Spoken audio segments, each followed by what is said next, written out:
அஸ்ஸலாமு அலைக்கும் நண்பர்களே. இப்போ நான் வந்து சிம்பிளாக கேக் எப்படி செய்யறது உங்களுக்கு காட்ட போகிறேன். இது வந்து பிகினர்லாம் செய்கிறது ரொம்ப ஈஸியாக இருக்கும்.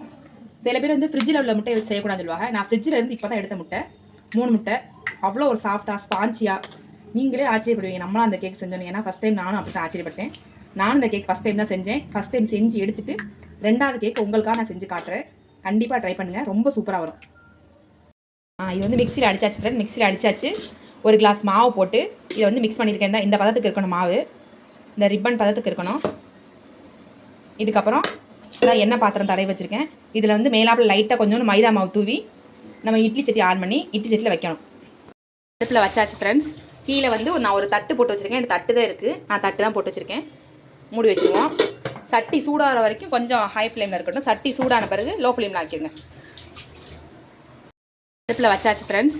கீழே வந்து நான் ஒரு தட்டு போட்டு வச்சுருக்கேன். எனக்கு தட்டு தான் இருக்குது, நான் தட்டு தான் போட்டு வச்சுருக்கேன். மூடி வச்சுருவோம்.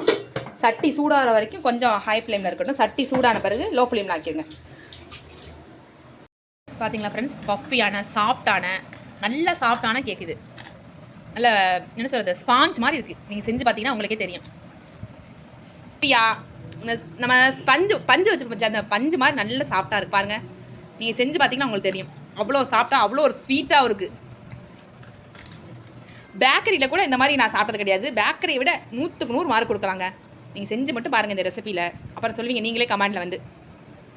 பார்த்துட்டு அப்படியே போகக்கூடாது. கண்டிப்பாக லைக் பண்ணணும், ஷேர் பண்ணணும். நீங்கள் கண்டிப்பாக செஞ்சும் பாருங்கள்.